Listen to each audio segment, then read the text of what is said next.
Patch 2524 is the final patch of Season 2025, and what a year it's been with the introduction of the Noxus map at the start of the year and the addition of Atakan, all the way through to now with the Winter's Summoner's Rift finally back in full swing. And I don't know about you guys, but that Christmas map just makes me want to play way more than before. In this patch, we've got buffs to Braum, Nasa, Sejuani, Swain, and Victor, nerfs to Dr. Mundo, Kayn, Kha'Zix, Master Yi, Mel, Zehen, and Zed, and buffs to Legend Bloodline. So not the biggest patch in the world, but let's see what the meta's looking like as we aim to end the year strong. We should also know more details of all the changes coming in 2026 for League of Legends very soon though, so keep an eye on our channel for that too. Now let's start with the top lane first then, and here we have buffs to Nasus with his base health going up from 631 to 650 and his Q's damage going up by 5 at each rank.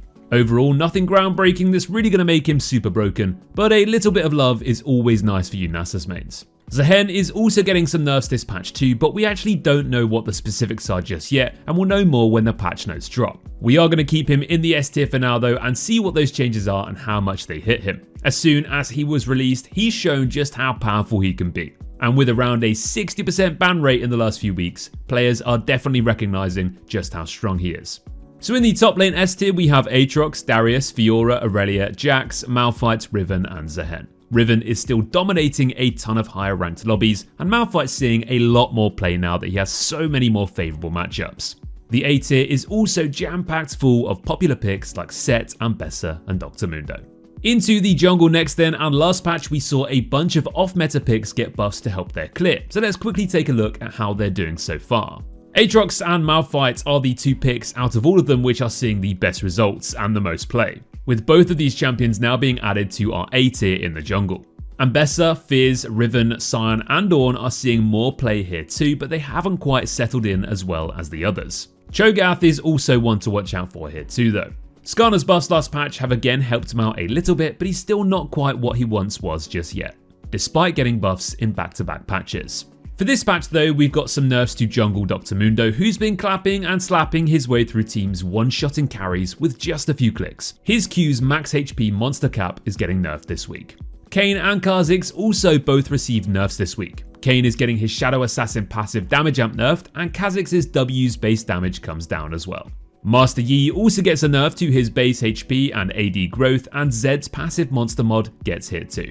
On the buff side though, we've just got Sejuani with a bunch of buffs to basically all of her abilities. Sejuani has been a bit absent for quite some time now, so let's see if these changes can bring her back from the dead. Now let's have a look at the jungle tier list, and in the S tier we have Diana, Echo, Jarvan, Jax, Kha'Zix, Kindred, Lee Sin, Nidalee, Rek'Sai, Sylas, and Viego. We aren't moving Kha'Zix out of the S tier just yet despite those nerfs, but we have moved Sejuani back up to the B tier.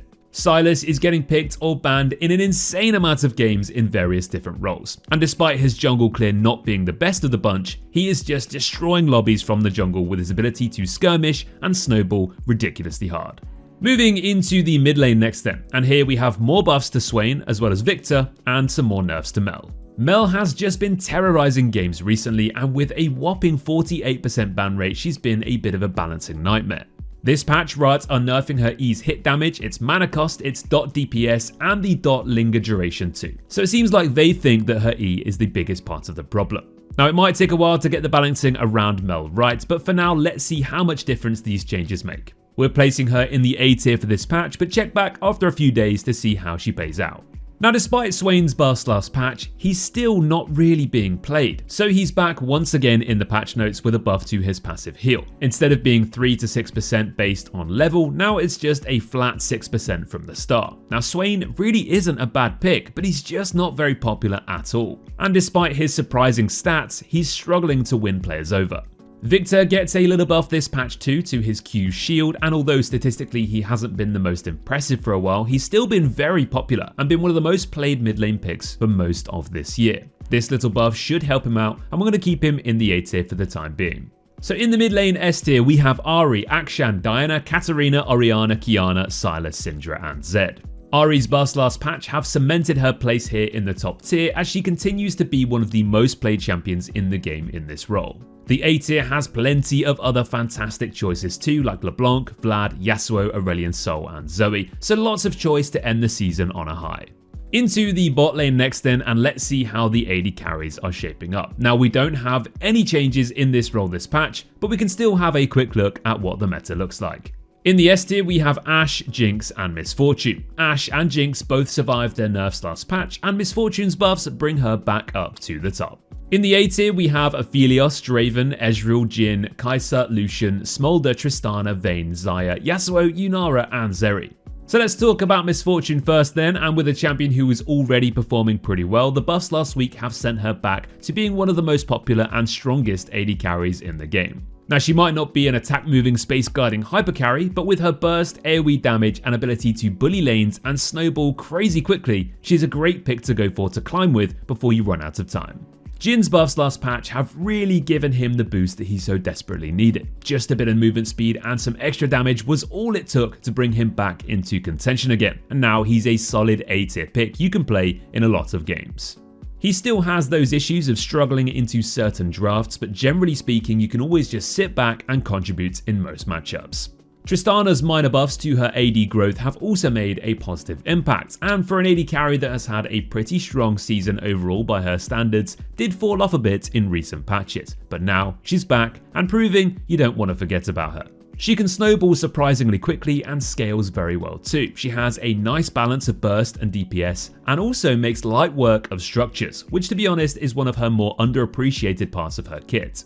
She has a bit of mobility, some self-peel with her ultimate, and works extremely well with aggressive bot lane picks that she can roll over lanes with. So give her a go if you haven't already recently. Zeri is also seeing a lot more play now too, with the buffs to her passive movement speed per stack, and at higher ranks she is starting to pop off again. She's definitely not the easiest champion in the game to pilot, and her unique kit does bring its own challenges, but in the right games and in the right hands, she's definitely one to watch out for.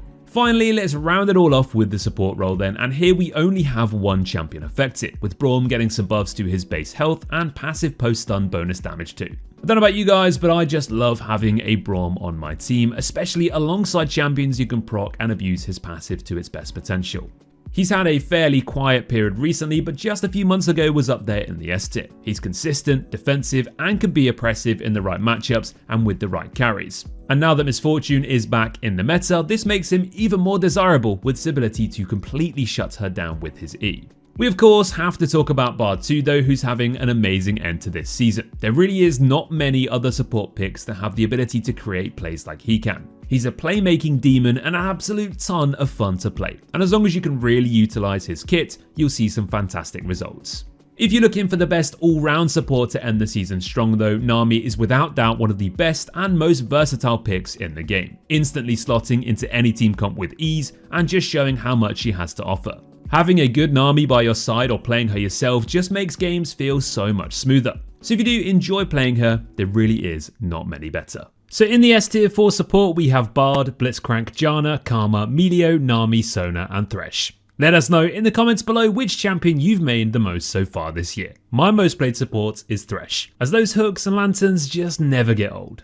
And that brings us to the end of our final tier list video for season 2025, and we cannot wait to see what's to come in the new year. Don't forget you can check out the best builds, guides, and more for every champion over on our website by clicking the link in the description, and there you can see the full tier list for yourself too.